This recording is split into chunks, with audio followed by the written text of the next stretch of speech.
You have wisely chosen to listen to the shittiest movie podcast in the land. Welcome to Let's Talk Movies. I guess.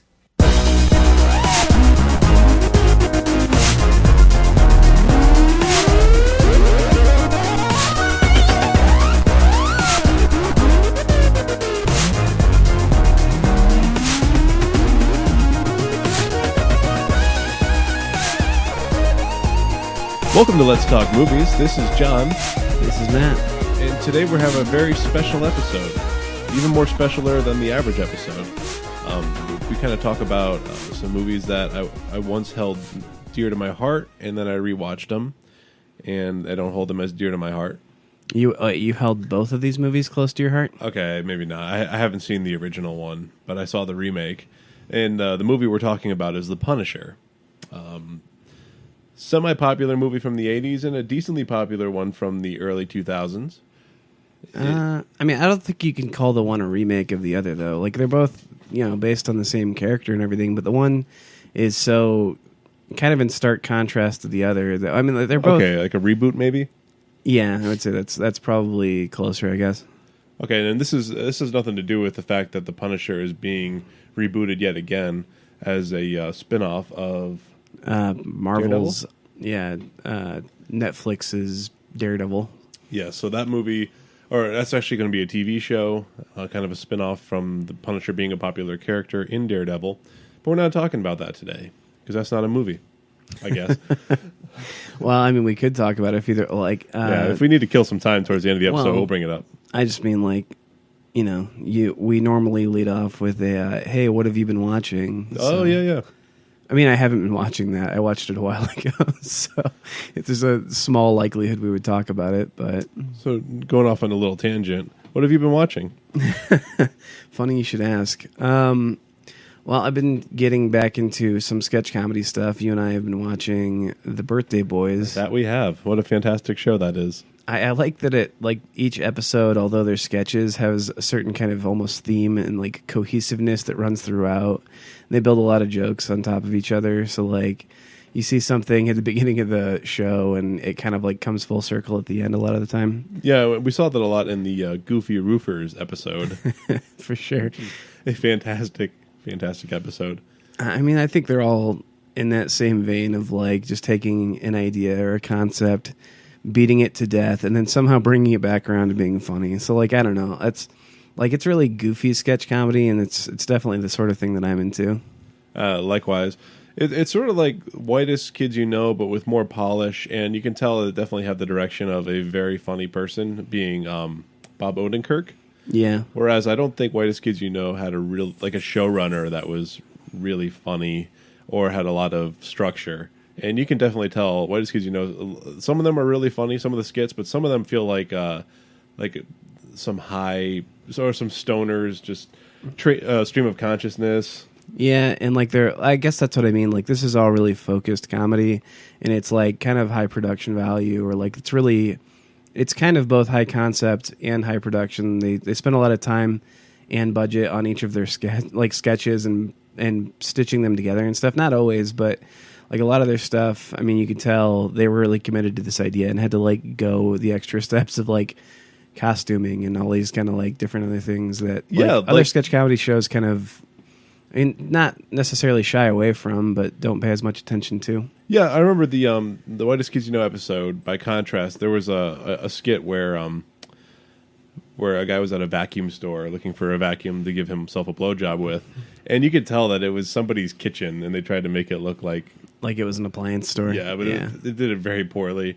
Whereas Birthday Boys, they had a really stupid parody of a sketch or of a sitcom called Goofy Roofers, and they built an entire rooftop set with shingles and everything, right? And on a soundstage, and they made fun of that set too. But it's just they had the production kind of value. A behind the scenes, kind of VH1's, whatever kind of documentary style Goofy Roofers, behind the Goofy Roofers. Yeah, exactly. So behind the music. But I guess that's what I'm talking about too. Is they incorporate that one sketch kind of as a through line through that entire episode. It's not like they don't do other things too, but they keep coming back to it. So it's kind of it's all kind of focused through some kind of Each episode's focused through some kind of prism, and they like keep going through that. And I don't know, it pays off a lot to me. I think one of the I was gonna say one of the funnier sketches, or one of the funnier episodes, catching up on TV shows. You remember seeing that one? Yeah, where a guy like blows off his friends because he needs to catch up on all the shows on his DVR. Yeah, and so, but Bob Odenkirk comes out at the end and he's like, "Are there too many TV shows these days?" Yes. Do you have to watch them all? Yes. So go ahead and get started. Like, obviously, I mean, I don't know. It's just unexpected, kind of like curveball comedy like that too. Exactly. So. And Bob Odenkirk finds his way into a lot of sketches. And for those who don't know, he is he is Saul from Breaking Bad and Better Call Saul. Oh, he's also involved with Children's Hospital. I was going to say another like piece of dedication, proof of their dedication. There's a really dumb sketch where they're like these kids going out to this like hermit's little cabin out in the woods. He's just like scary old man who just lives by himself, and he keeps saying like, "Go on, get," and whatever. Like when they come up to the door, but then they go home and they check out his website, oldmaninthewoods.com or something like that. And in terms of dedication, you can go to the actual website, oldmaninthewoods.com. Like they still have the domain up for it and everything, and like there's a bunch of videos still, and it's all just Bob Odenkirk playing that character, telling people to go on, get, or like. Some of them are just him pretending to be asleep for like, I don't know, a minute and a half or something like that. So they're just really dedicated to these really stupid concepts. And I can appreciate that because like, I think if I had more time or, like the resources to do sketch comedy, I'd probably do the same thing. Yeah, definitely a good show. Definitely something worth checking out. It is not on Netflix. It's not on Hulu. It's not on Amazon. So good luck. It's not on Netflix anymore? I don't know. I couldn't find it. Oh, really? They had it for the longest time. Yeah, and IFC canceled it a couple of years ago now. So could be on CISO maybe. Oh yeah, actually that's a good point. We'll let you know, or we won't. I don't know. We don't have the best follow through sometimes. But. There was another. We were watching a movie the other day. It was like a really crappy slasher. What was it called? Fender Bender. Yeah, didn't get all the way through that one. No, we did not. Yet.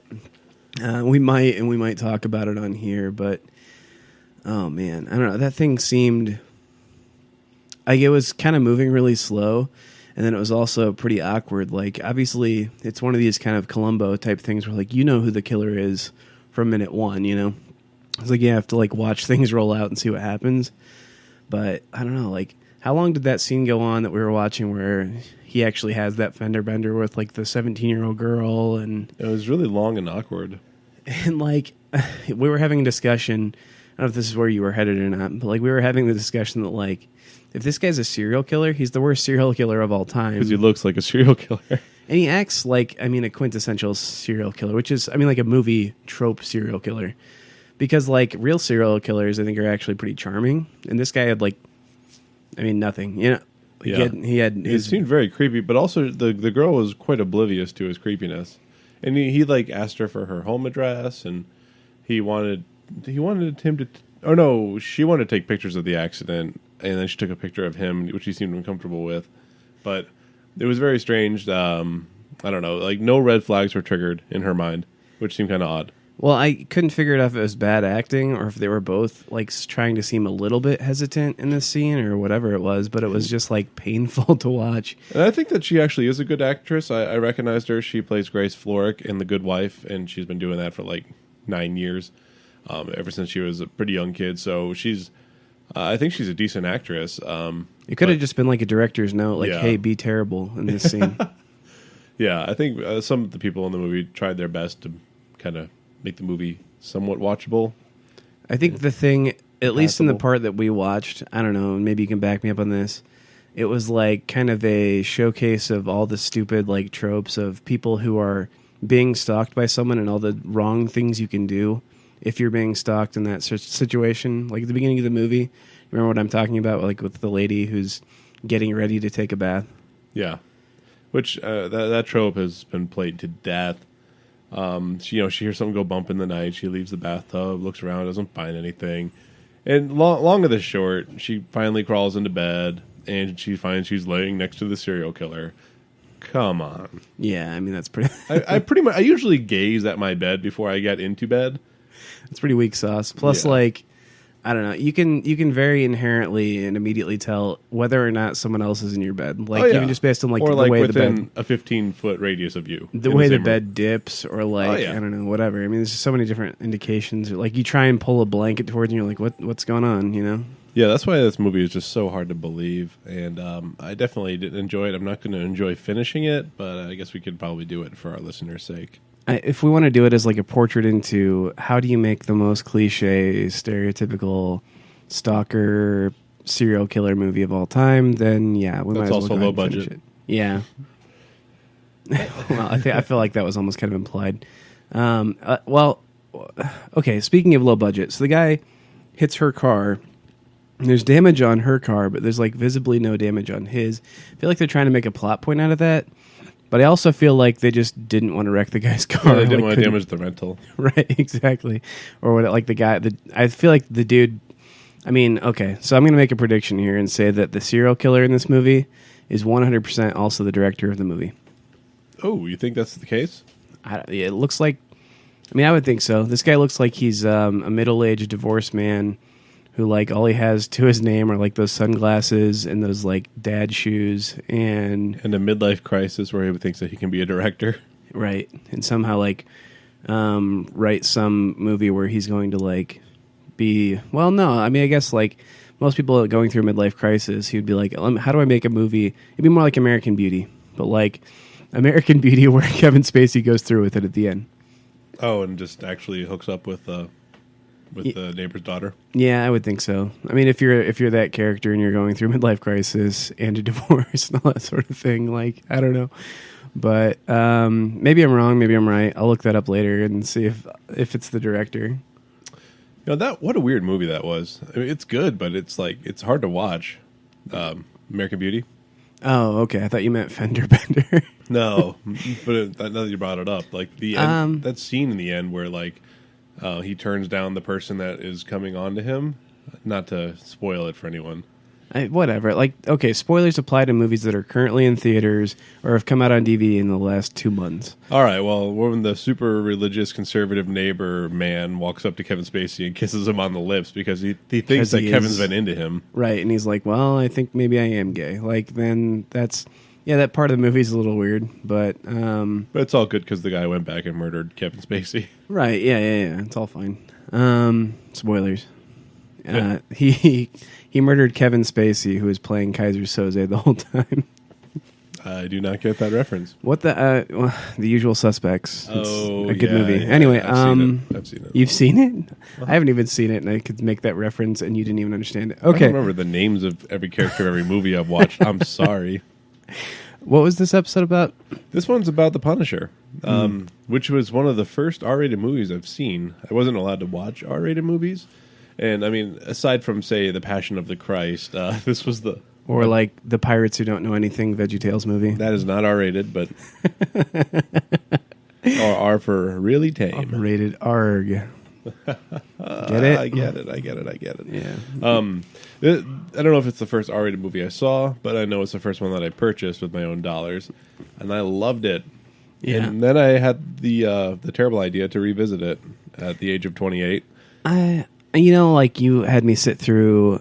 I was excited a little bit to watch the 1989 Punisher with Dolph Lundgren, and we're going to talk about that one too.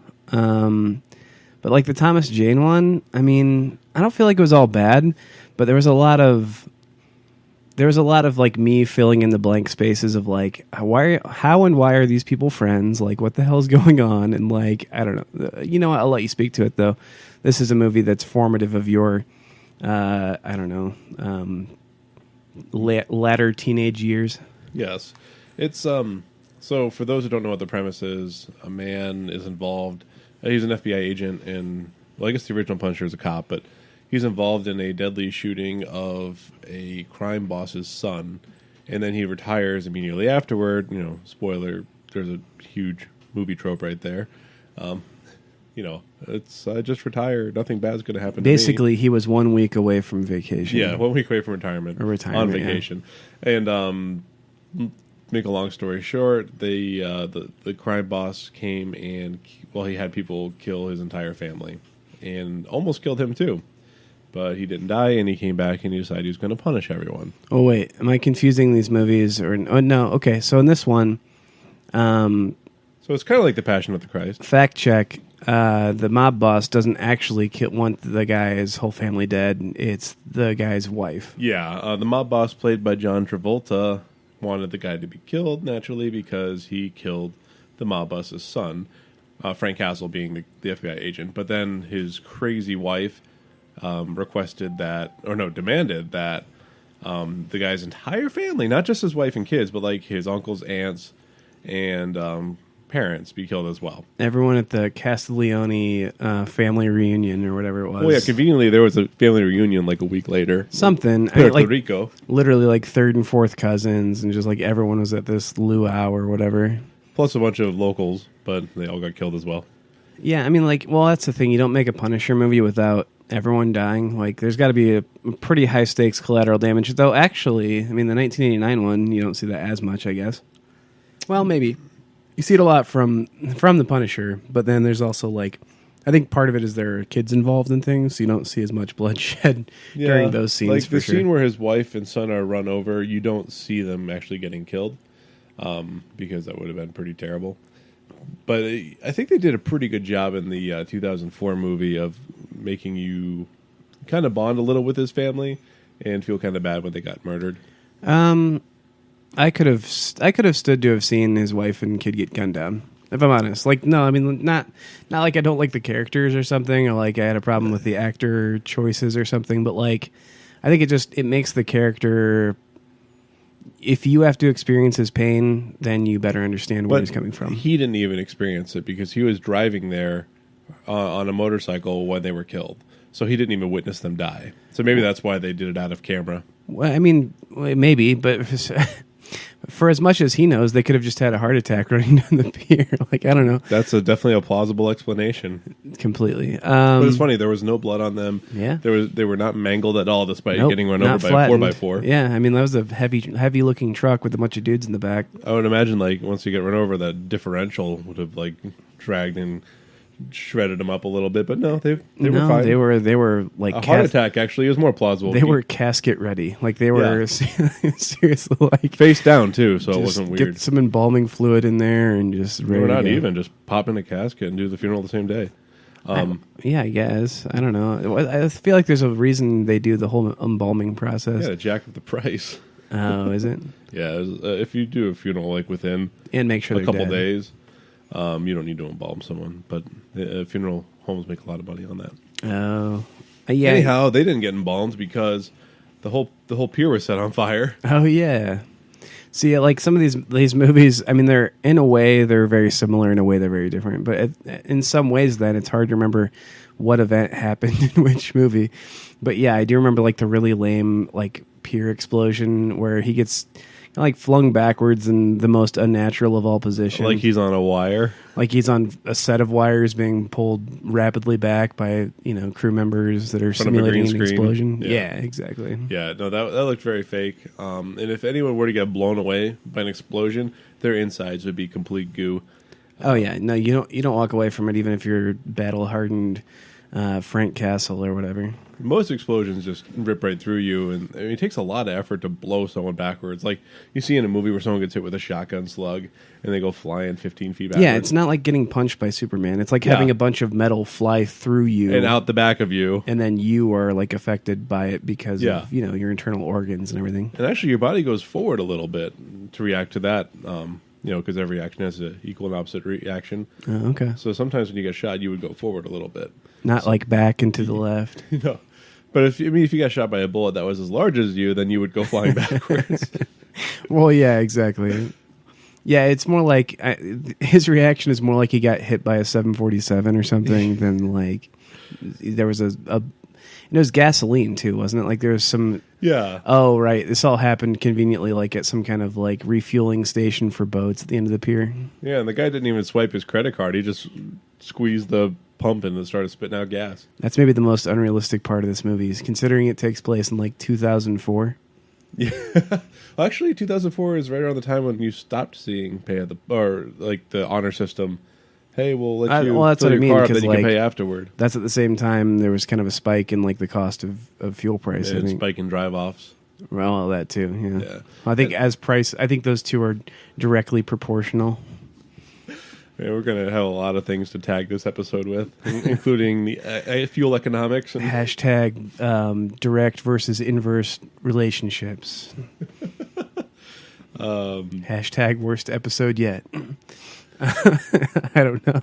worst episode until the next one comes out. Yeah, it's a true story. So anyhow, we're always breaking our old record.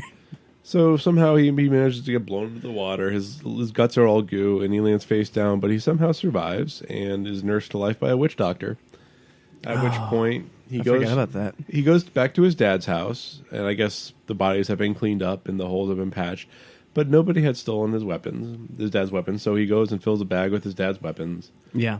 and which is kind of hard to believe. And then is that the point where he goes to his new apartment and rigs up the entire Well, no, apartment he with goes- all the weapons? Not yet. He goes to a storage space that apparently he set up for himself, filled with all sorts of military-grade weapons that are super illegal to own. Automatic firearms, grenades, grenade launchers, and then I guess a compound bow, which is not illegal. But I guess he figured he might have the need for that. Okay, so I want to see if they remake this movie today. There's like it's almost a shot-for-shot remake of this movie or whatever, except for the part where he goes back to the storage bin, and it turns out he forgot to make payments on it. So like one of the guys from Storage Wars bought it, and so like he has to track him down and like kill them and get all his guns back. Please make it be Dave. Dave, yeah, Dave's pretty fun. Isn't he the one who's like always brings his son? He's like super Oh douchey. no, yeah, that's right. He's like, yep, that one. Yep, and he's like always trying to undercut everyone else. I feel like he would do it. I don't know though. If the banana empire guy, or the guy who used to own Chiquita Banana or something, whatever, the Barry? fruit importer, yeah, The weird guy. that would be kind of interesting too. Since I think he's not on the show anymore. I mean, like, not that it matters, or is well, that it's all interesting? scripted anyway. Right? Yeah. Well, yeah. I mean, most people would just get like hoarded newspapers and filth in a locker auction, and not all this cool shit. Oh yeah, absolutely. Every episode, it's like, oh, we stumbled upon one of the 7 signed Mickey Mantle rookie cards in the world. Like, oh, it was in this locker in California. That's weird. And this person, like, who didn't make the payments, couldn't think of like going there, Yeah. retrieving the Mickey Mantle card, Couldn't selling afford- it, and then making his payments. Couldn't afford $8 a month for storage space, but has Slightly more than that, maybe $9.50, but has like an $8,000 baseball card or something. I think they just wanted to capitalize on the American dream of finding something that was cheap and then being able to turn it into like 1,000,000% profit. Actually, I think a signed rookie card from Mickey Mantle is worth about $50,000. I mean, it's a buyer's market, I guess. It's like who will pay what for it, but anyway, yeah. Point being, he goes back to the storage locker and collects like a small army's worth of illegal weapons. All sorts of ordnance, and then he goes and rents a really crappy apartment, like an old quadplex. Yeah. Which it really does feel like a soundstage because you cannot make heads or tails of how that apartment is arranged. Oh yeah. And there's like a courtyard where you can like look through your window and see into your neighbor's apartment. Yeah, but like at the same time, they're all still somehow in the same hallway too. And on the same floor. Right. So like, yeah, definitely. That was something I'm glad you mentioned it because I'm like, this apartment is set up really weird, or I'm just having a hard time placing like whose apartment is whose, and like. And there's a scene later where he's getting his ass kicked, and his neighbors are in the adjoining, I guess, apartment, and they can look through their window and into his window, which is really weird, and see him getting his ass kicked. Oh, you're right. That doesn't make any sense So at it's like all. there's a courtyard, it's like a C-shaped building. But it's not though, because they're Yeah. all in a It's like hallway. one square building. Unless his apartment like stretches out in a different direction and it's really long, like it's a Well, I think we just know it's a soundstage. yeah, pretty much. Because they do have a few external shots, but you only see like a fraction, a sliver of the building. It's almost like they didn't put much consideration into that, other than hey, we have a decent gag here. We're gonna have him fighting. Yeah. And it's gonna be It's gonna be the backdrop to their like Thanksgiving dinner they're trying to have. Wait. Next thing we're going to realize is that this movie probably wasn't even filmed in Florida. I didn't know that it was supposed to be filmed in Florida, but you're probably right about Well, that. it's set in Florida. Well, I guess I don't find that super important to the character, seeing as how in the comic books he's from Hell's Kitchen, which is like In the Bronx? Yeah, exactly. So, I didn't find a lot of importance to that other than Or it doesn't really. It's Manhattan. It's somewhere in New York, and it doesn't. It's definitely not in Florida, and it doesn't definitely doesn't help tie this character back as being like, true to the comic book character or whatever. I mean, I guess the thing is, this guy is a comic book character, but really all he is like Steven Seagal with a skull on his t-shirt, and he's got like a trench coat. So pretty much. That's why I don't care about him that much as a character, other than like I think he's kind of, I know he's a little bit sociopathic and like whatever after his family dies and he like doesn't care about anyone. You raise a good point. It's actually, he's supposed to be sociopathic, but Thomas Jane just seems like a nice guy, and it's it's hard to see him as a sociopath because he doesn't really play one. No, and actually, that's another thing. As soon as they move into this apartment with all these other people, it's kind of like half the Punisher, half friends. Like they're all hanging out and like. I don't know. Frank Castle's still like the standoffish, like straight man who's kind of like, oh, it's funny because he's rough and rigid and all this stuff. Like, but these other three characters that would still themselves not really have any cohesive relationship with one another still seem to be like pretty good pals. Yeah, we have the waitress who keeps dating douchebags. We've got the really weird nerdy gamer with a face full of metal. And a fat guy who I guess the only thing he does is he pretends to sing Italian music and cooks Italian food. That's the extent of his character. And then you have Frank Castle, and this motley crew of people will keep you falling out of your seat in laughter. A series of. But you can also tell they're really good friends and they're super loyal because of a scene that happens way later where this dude gets his piercings pulled out of his face. So he won't tell him that Frank Castle's like 6 feet away from him in this like air duct or something. And I'm like, I don't know. That's something else about this movie that really bothered me is like, I don't buy that for a second. You know what I mean? Like, you didn't pave that path. Like, no.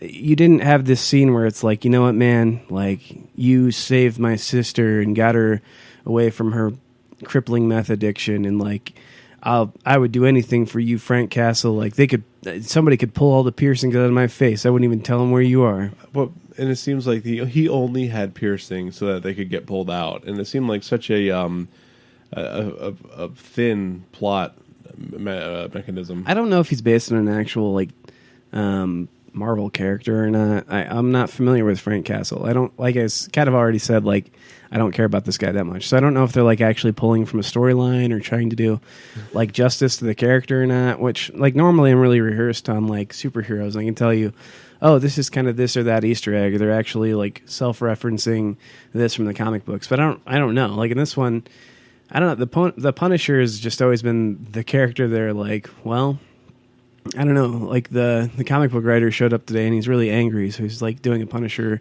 comic because he just wants to go out and kill a bunch of people. But here's a scene also involving that same weird guy with all the piercings I didn't understand, which is his introduction. He's like playing a video game, and they kind of like slowly pan out to the fact that he's in like a wheelchair, like mobility scooter, like a rascal or something. Yeah, well, it's like a hover round or something. So you're like, oh, he's crippled or something.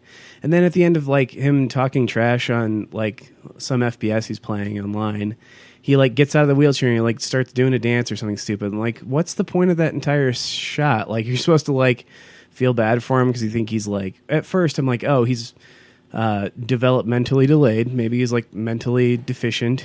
And then I'm like, oh, and he's also in like a mobility scooter. And then at the end, he's just like, oh, I'm just a mostly normal person with way too many piercings in my face. Like, is it to prove how bad of a person I am for judging him so quickly, or what? Think about the logistics of it too. How the heck did he get that giant scooter up the stairs? In an apartment building that seems to have no elevator whatsoever. Yeah, except for the elevator that Frank Castle installed, so they could hide while the guy's getting his piercings ripped out. But, like, what about the people who live beneath him? Would they care about the elevator coming down that he only seemed to build so that he could hide? Well, it's so hard to... Again, we've talked about the blueprints of this building don't necessarily make any sense, and we don't know what they are, so... Yeah. It's just odd. It would make more sense if he was on the first floor. Anyhow, he goes and he starts teasing the... what were they called? The Priest family? No. I don't know. Whatever the family is that killed his John Travolta's family. Yeah, John Travolta's family. He just teases them, and then he starts he kills some people, but then he starts like screwing with them majorly, like they're money launderers, and he like forces people to throw money out of a skyscraper, to hurt the guy's business, and then he like basically tricks the John Travolta into killing his best friend and his wife, and then he kills John Travolta and John Travolta's son, which is great. I mean, it's kind of like fun in terms of, oh, that's pretty clever, or like that's neat, that's a cool thing that they did. But like everything I know about the Punisher, he does two things. He like tortures people to get information, and he makes and he kills people and uses puns. Like those are kind of like his things. I guess it's three things, but like the Punisher. I think he does. I think he kind of like throws some one-liners out usually, but that's not his style. He's not like the whole 3-month plan, 5-month, like what he's just like I'm pissed off, I'm gonna go kill people. Like if you want to get a good depiction of the Punisher, watch Netflix's Daredevil season 2. Howard Saint, that's the name of the guy who John Travolta plays. One thing that's interesting is if you really wanted to punish Howard Saint instead of just exacting revenge, wouldn't he have tricked him into killing his wife and his best friend, and then like maimed him, but then left him alive? And that would have also set up a decent opportunity for a sequel. But you made the guy suffer for realizing that he killed his wife and best friend, but then you kill him. Like, okay, some punishment. Right, he has to live with that new reality for like 5 minutes. Yeah. it's such a made you kill your wife, made you kill your best friend. Right, drove you crazy, and now I'm going to kill you to death. And I'll drive you crazy through this. A much more effective way of punishing him would be to like drive him to the periphery of this giant skull-shaped explosion of cars that he's going to like set off in a few minutes, and have him be like severely burned by that or something. So so then he could be like Two-Face or the Joker or something. I guess, but like the thing is, I think the reason they do kill him, he's like a mobster. Like no one wants to watch a superhero fight someone who's like their power is that they're rich. You know what I mean? Like Batman, his power is that he's rich, but he fights people who are like sometimes giant mutants or like whatever. So you want to root for an underdog if he's the hero, but you don't want to root for like a hero to beat the crap out of an underdog. True. You know what he should do? He should just drill the hole in John Travolta's chin. Then he could. That would just be his punishment. Then he could go and send him off, and then he wouldn't even need any makeup. He should have for future episodes. He should have killed his son in a skiing accident. I think that was what he should have done. Is that you're thinking of Liam Neeson and his wife. No, he should have killed his son by giving him a genetic disease. Oh, is that what it was? Oh man, too soon. Which I don't think that Travolta's son had died at that point. Oh yeah, so that's retrospectively have me making the joke at that time so that I don't seem like a terrible person. We'll fix that. We'll fix that in post. Yarp. Okay, but we watched 2 Punisher movies, right? We did. But I'm not done talking about this first one. All right, great. Well, then let's hear it. All right. Well, I don't want to belabor this, but one of the things that really annoyed me too, you know how some movies have product placements that seem like to be really transparent, or some shows like Hawaii Five-0 will do that. Like, hey, I'm just mowing down on this Subway sandwich. I got 2 for $5. Yeah. Or you don't know where Subway is? Bing it. Which is really hilarious. The idea that Subway's like, even at this point, had been using Jared for 10 plus years to be like, Subway is so healthy, yada yada. And then like in contrast, like in Hawaii Five-0, we've got a cast full of like stunning models and like 6-pack actors playing these cops, like. And we're going to have this 600-pound Samoan dude talk about how much he loves Subway. And how he eats healthy by eating 2 sandwiches per meal. Or it was more than that. I think he said he bought 5 subs and it was like such a great deal or something. Yeah, it was terrible. It was gratuitous. Yeah, it was like it was watching a commercial in the middle of a TV show. There were funds exchanged for that scene. But the thing that the Punisher didn't have product placement, but it had what felt like product placement, which was like music placement. Where I know that a lot of those Marvel movies for a period in the 2000s had a deal with wind-up records.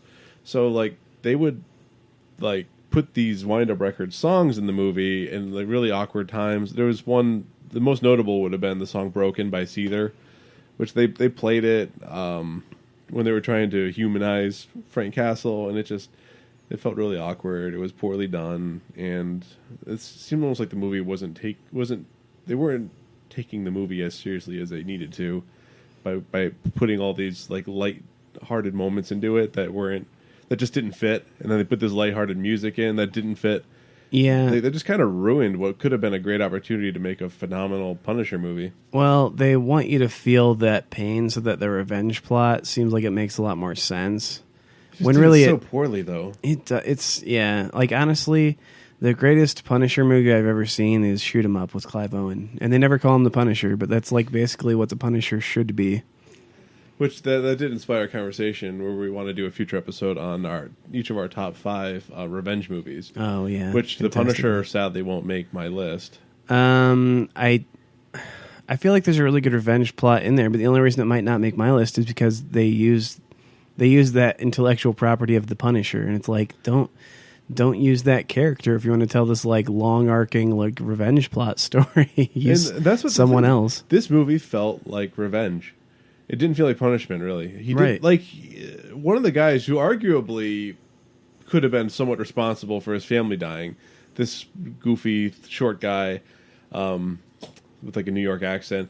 Like he didn't even torture the guy. He made the guy think he was getting tortured to get information out of him. And somehow they became best friends over the incident. What a dumb scene! I completely forgot it. I think I blocked that from my memory as soon as I saw it. So he pulled out a blowtorch and he's cooking a steak while touching the guy's back with a popsicle to make it feel like And he explains to the guy, he's like, when you're getting burned by fire that's so hot it feels like it's actually cold or something. I don't know. He's whatever his Punisher logic was. And the guy fell for it. He's like, there's 2 men at the grassy knoll and blah, blah, blah.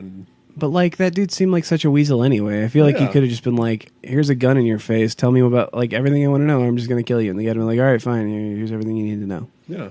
It was such an awkward scene, and it was not believable at all.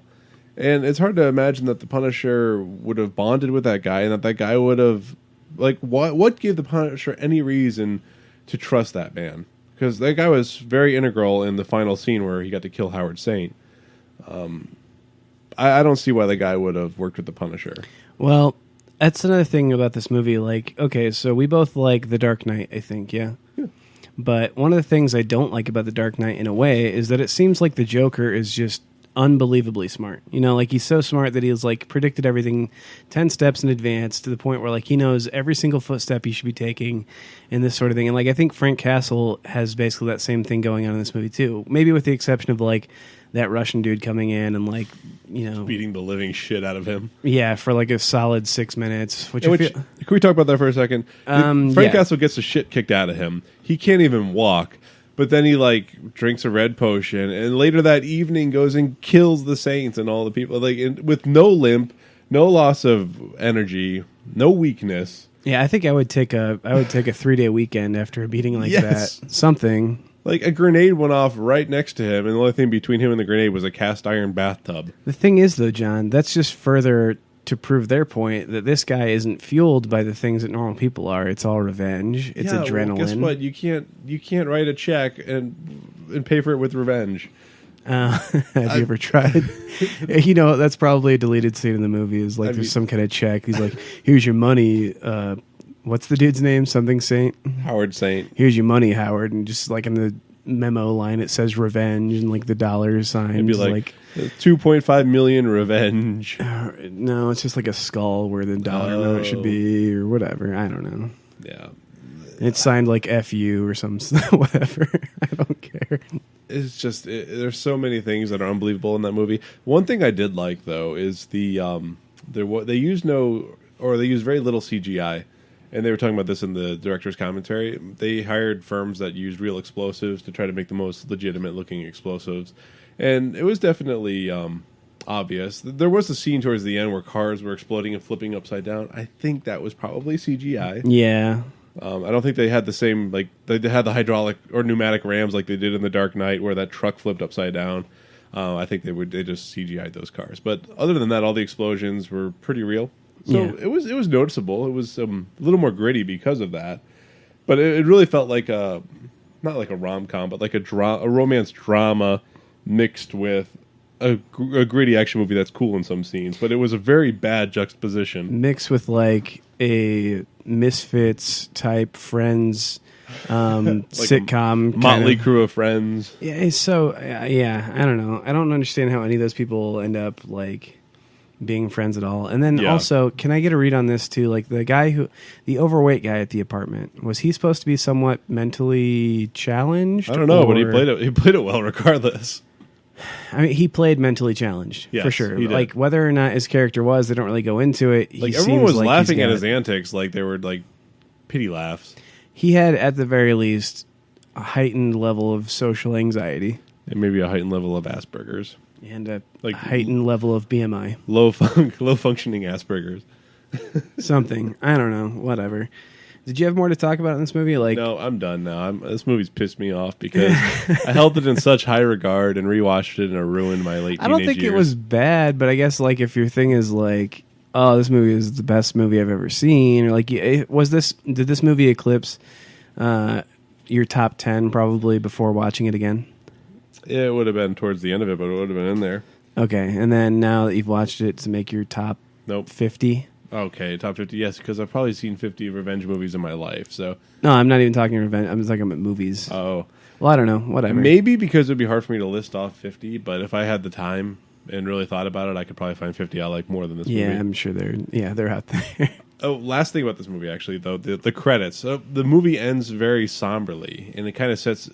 They closed off a bridge. Well, yeah, they had to close off a bridge, apparently, or they CGI'd it, where he's just sitting on a very busy bridge looking at the water, and he's not blocking traffic, apparently. But it's a very somber like setup for a sequel, and then fade to credits, and then this really loud, obnoxious like drowning pool song comes in because they're on Wind Up Records. Just kind of ruined that moment, and you could tell it's just a corporate decision that was made. Yeah, I think that's something that bothers you, and I think had I known more about it, would probably bother me more too. But otherwise, I just felt like, that's a weird. It's kind of an off-key music decision here. Like that's kind of a weird thing to put on your soundtrack. I mean, it sounded like it was on key, but it could have been. It could have been worse. It could have been like, well, we have to put this Leslie Gore "Sunshine, Lollipops, and Rainbows" song in here somewhere. So, I guess before his son and wife are dead, you can have them like going to the ice cream shop or something. I don't know. Then we have to use Meghan Trainor's "All About That Bass" at some point. Somewhere. So maybe on the credits. Yeah. You know what's funny, though, is like an odd choice in songs for a movie soundtrack is like Deadpool. Yeah. I mean, at the very beginning of the movie, they have that Juice Newton song, like Angel of the Morning. You're like, that's kind of a weird thing. But like that scene itself is like awesome where they're like kind of rolling out these pseudo credits where it's like, some CGI character. Yeah. Like what they do, the still motion, like 360 or whatever rotation of like this SUV and stuff. They kind of use it to draw a contrast between the crazy action, but like kind of give you a sense of peacefulness too. Right. Which was, they did a good job with it. I think that like exactly, you're supposed to be looking at like, because that's how Deadpool maybe sees it, as like the peace or like the still moments in all the chaos. Yeah. Like that's why when the SUV is flipping upside down, he like looks at the camera and he's like, did I turn off the stove? Like, so. Was there a action scene during The Sound of Silence on the Watchmen? No, that's when they're burying the comedian. Oh, okay. And then I don't think there's any action. They do like it's when they're burying the comedian, and I think like Rorschach's like it might be it's pretty close to the point I think where Rorschach's like basically sneaking into whatever facility Dr. Manhattan's working into to like go try and talk to him, I think, but.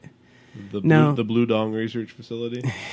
Yes, but no, I don't think there's much going on during that scene. Like I think it makes sense. The soundtrack for that movie and that movie in general is just really great. There was another movie that had, I think, that Mad World song by Gary Jules during an action scene. During an action scene? No, it was a scary movie. Donnie Darko. Yeah, we're at the very end. That's like probably what made that song famous, I think. Yeah, but it's a good choice where you choose the appropriate music to go with an action scene or the ending credits. You can choose like a slow song to go with an action scene, but it needs to make sense, and it needs to like cinematically be done in a way where like you can use slow motion, but the slow motion is meaningful and not just like cheesy or just as an effect. I think like if it's a really powerful fight between two characters that you care very deeply about, then fine. Like if it would be like, I mean, we keep going back and talking about Rocky movies or something, but like, I don't know, you could do that during some of the scenes where like, let's say they remake Rocky 4, and I'm going to ruin something for John here because he's never going to watch this movie. So like during the scene in which Ivan Drago kills Apollo Creed in the ring, I feel like you could slow it down and be like, yeah, play like a different song here or there, and like show the fact that Rocky is really debating throwing the towel in or not. And so is that why Carl Weathers hasn't been in the Rocky movies lately? that's why you don't see him in 5 or in Creed so much. He's not making so many cameos these days. What about Balboa? Unless they're in flashbacks. Okay. Well, seeing as how Rocky Balboa is Creed's trainer in the newest Creed movie, I don't think he's dead yet. Oh, I gotcha. I see. So it was like before. It was a prequel. Rocky Balboa. Well, Rocky Balboa. You're asking about that movie? No, that's a sequel still. Okay. But that's the one where he fights some like 25-year-old like African American prize fighter who's like in his prime as a 65-year-old man and like somehow doesn't get completely demolished in the first round. That's a bit hard to believe. I think so. Well, let's switch gears here and talk about the first Punisher movie. It was a decent movie, if I recall. It had some decent action. It was kind of like your quintessential 80s action flick. I mean, it dialed up the volume, or it dialed up the kind of the volume of violence and everything. And sure. Like I don't know about the gore necessarily, but I think it was more action-packed than the Thomas Jane one, if I'm remembering correctly. And yeah, I would say so. And there were some great scenes as well. There's a pivotal scene where he chooses not to kill a crime boss, and then the crime boss basically reneges on a promise and then tries to kill the Punisher, at which the Punisher has to kill him in front of his own young son. Like that was a pretty well done scene. And there was a point where the son held a gun on the Punisher, and he's like, do it. He's like, do it. Yeah. Or whatever he says. But he's like basically holding the gun up to his forehead, and he's like, yeah, just put me away, dude. Like, you're not going to do it. And that's the thing. Like, it paints the picture of the Punisher being really tormented and troubled, where dying is not that bad of a threat to him. He's apathetic to the fact of whether or not he's alive. He's out to try and like get his revenge, but he's not doing it through some kind of like plotting in the war room, being like, exactly. How do we do this? Conversely, Frank Castle in the 2004 movie, you could tell he didn't want to die. Like, there's a scene where he almost gets killed by another assassin, and like he looks scared. Yeah. As he's like as he shoots a stiletto at him. And you could argue that it's like he still has a self-preservation instinct because he wants to go kill Howard Saint or whatever. But you could, more to the point though, like he shouldn't care. Like, I mean, that's why I think the Dolph Lundgren character is in a way better because like, yeah, he wants revenge, but his revenge is he's going to go out and kill everyone. Like he's not thinking rationally as he's, tormented by the fact that his family is dead, he's obviously. And like, there's such a cheesy scene in that movie. It's just not shot well, but I think it's really well intentioned. Of like him driving through this sewer system on his motorcycle, and it looks really bad. Like the face on like Dolph Lundgren's face in that scene is just really stupid, and he looks stupefied and whatever. But not a great scene. But it's important in the fact that he's flashing back to different moments with like his. Like wife and son, I think, and like and like you see that he's bothered by this, but being bothered by it, emotionally compromises him to the point he's like, I just want to go out and kill everyone involved with this thing, not like play chess with these people and try and like get his wife to pretend cheat on him with his friend and like see if I can kind of like torture this dude over the whole thing. Yeah, I agree. It seemed like it was more of he just wanted to punish them.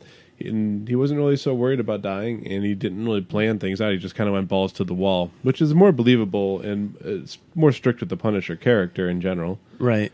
Well, it's something that I applaud in this movie, honestly, too, is I I feel like, okay, so in the 2004 movie, they have to like kind of shoehorn into the reason why the Skull T-shirt makes any sense. And he wears it. It's like his son gives it to him like on the day that he dies at that luau for no reason. He's like, here for your retirement, I got you a weird, creepy Jack Skellington T-shirt or whatever. So, like, and then all of a sudden he's like, I'm gonna wear this and kill a bunch of people. But they don't even bother. Like in the 1989 movie, he's not wearing like a shirt with a black or like a white skull on it at any point.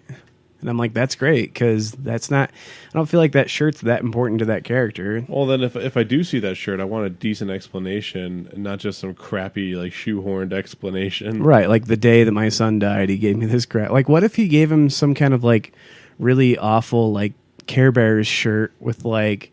Hey, look, Dad, it's my favorite Care Bear. I got you this shirt. It's Luck Bear, and he's a green bear with like a shamrock on his tummy. And a rainbow coming out of the shamrock or something. Well, like, no, he's like holding his hands up in the air and it's like connected by a rainbow or something. Yeah. Yeah, actually, that would be awesome. That would be awesome. I would watch that. I'd probably wear that shirt. Yeah, so overall, that movie was done better. Obviously, didn't look as cool because it was shot in like 85. But it doesn't matter. The plot was better. The characters weren't as interesting, but I think overall it was a better movie. And I think the thing that we can both agree on as to what the best part of the movie is, so he has this like kind of drunk friend who is an actor, and even though he's always like a completely... thespian. Even though he's... Because he's at a biker bar and he goes like, what'd you say, you're a lesbian or whatever? And he's like, no, I'm a thespian. It's pretty much the same thing, except I'm male. Everything I say is in rhyming couplets with a really terrible meter. And so, I don't know, John absolutely hated this character to the point you were like almost throwing beer bottles at your entertainment center anytime he's on screen. Well, that felt very shoehorned. He like Matt said, he rhymed, but with very imperfect meter, very inconsistent. So it wasn't even like any poet would have not spoken like that. So it felt like some shitty Hollywood writer trying to write what a poet would say if such a character existed. But it's not how it works. No, it's not how any of this works. I don't. Well, I mean, he's very specifically a movie character. I don't think you find anyone in the world who's out there who's like, even though I'm, about 10 shots into my night so far, I'm still rhyming in like. Like you said, imperfect meter, but I'm still rhyming everything I say in like couplets. So, yeah, just weird. Weird for the inclusion of that character. And again, maybe I'm missing something. Because I'm not like I like comic books a lot. I like comic book movies. I like comic book characters. Between the two of us, I'm definitely the expert in that field. But I don't know anything about Frank Castle and like his drunk sage friend who like always knows things that. Oh, well, that's the one thing too. They trust him with like kind of a mission critical like explosion and kind of this like plan they're hatching in the last minute of this movie where it kind of turns into like a buddy cop movie between this gangster and like Frank Castle for 15 minutes. But like they trust him with like, we pivotally need this, what is it, an explosion to go off to like kill the lights or whatever? Yeah. It's like we very pivotally need this to happen at a very particular moment. And the only other person I know in this city is some drunk dude. So like, here you go. Spoiler alert, he like barely pulls it off. Oh yeah. I mean, he very clumsily He like breaks the transceiver and has to put the batteries back in or something like that. Yeah, and then he drops it down some sewer or some crap and like barely is able to touch the button or something. It's so whether you consider that a false jeopardy or whatever, like know he's going to do it, but like they're going to try and show you all the ways he almost doesn't do it and the last second he does. Yeah, that was false jeopardy before false jeopardy became a part of every action movie. Yeah. I'm going to be honest, I don't remember too many other specific parts of that movie other than like because you were avoiding the beer bottles. Yeah, that were being chucked past my head every time that dude was on the scene. No, I think that one has a lot more of the whole also like, oh, the Punisher shot me with a shotgun, I'm going to fly 10 or 15 feet back into like whatever. Like, that was pretty common in the 80s. Yeah, that's cheesy 80s action. I think you already kind of talked about that, I guess. Yeah. Which of these two movies would you sooner rewatch, do you think? That's a good question because I really don't want to watch either of them. Not for a little while, at least. I don't know. I've seen the first Punisher like 5 or 6 times because I watched it like every month for a while when I was a young man. But I would revisit the '80s Punisher probably first, because I could see myself having like an '80s action night or something like that, and it would be a good candidate. Yeah. There's no reason to watch the other Punisher. It's kind of like the 2003 Daredevil movie. You know, you see it once, and then you try to scrub your brain and then never watch it again.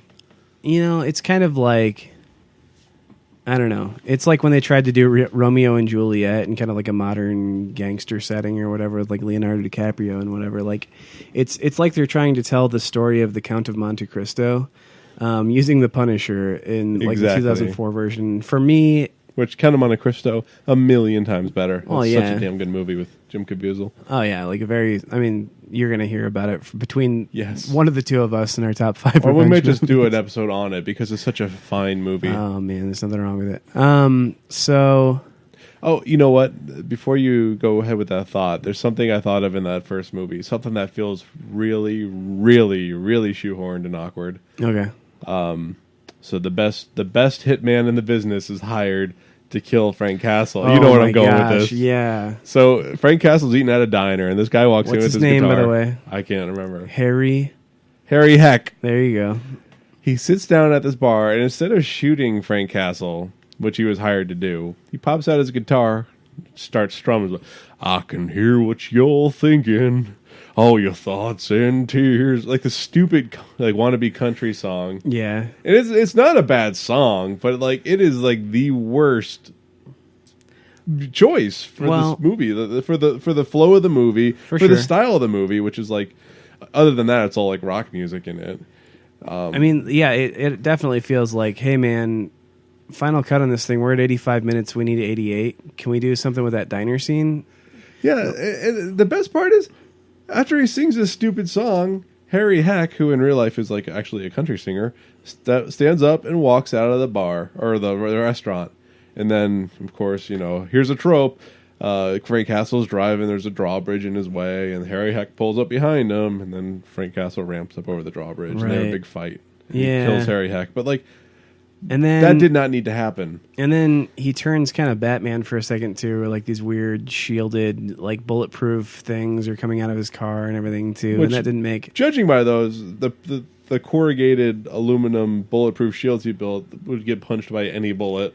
Well, and like, but you know what though, it's still in the genre of like 80s movie, and like I still am more okay with it than some of the things I see like in the 2004 Punisher. And definitely, like, I don't know, for me, I would go back and watch the 89 Punisher again before I watch 2004, just because I think, yeah, it's when I'm putting in a movie, anything that has to do with that Marvel character and the name The Punisher, I just want to see 90 minutes of some dude just like, you know, killing people gratuitously. And like, the movie that, you know, scratches that itch better is the 1989 one with Dolph Lundgren. So Definitely. I'm going to have to go with that one too. Yeah, absolutely. It makes more sense. It doesn't feel like corporate overlords had to be satisfied at any point, like with the music choices, with the visual choices, with the actor choices. The 89 one feels like a movie. And a complete movie. You know, Dolph Lundgren, like at that point in his career, might have been some kind of a name or some kind of a draw.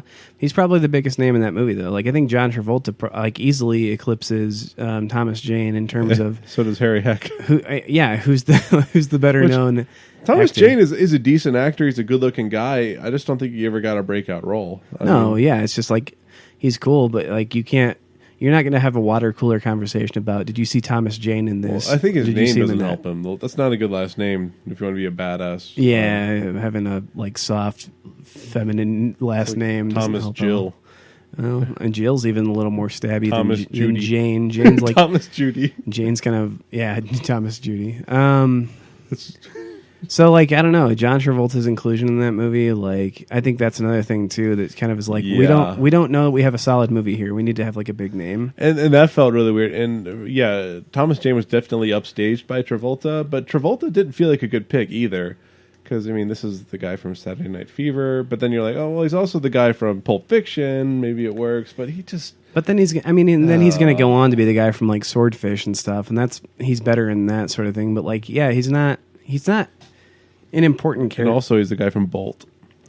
Is he? Yeah, he plays Bolt. Oh, does he? Yes. I don't think I've ever watched that movie all the way. Well, I think I've seen all of its parts in different pieces, but I don't think I've ever seen it like continuously from minute 1 to 90 or however long it is. But yeah, like John Travolta definitely does better things. Like goes on to do better things, but like in this movie, he's not playing a character that anyone else couldn't have just picked up the script and been like, "Oh, I can do this too." So I don't know. Pretty disappointing. I would agree, and I'm sure they spent close to $100 million on it. Maybe, okay, I don't know, 20 million, 30 million. And I'll bet he's top billed over Thomas Jane too. Yeah.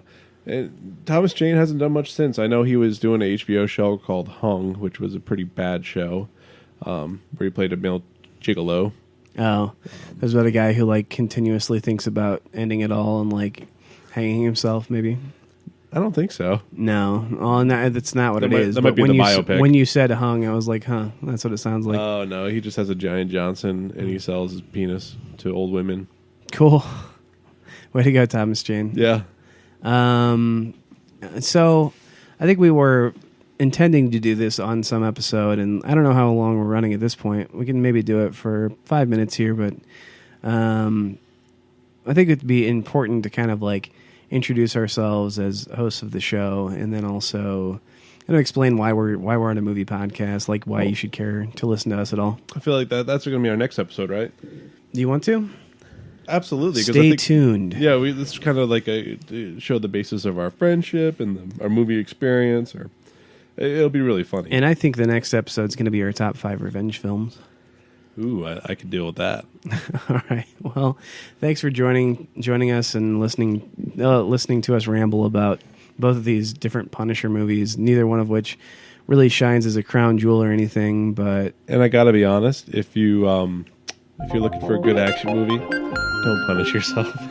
Watch something else. Oh gosh. All right. We will see you next time.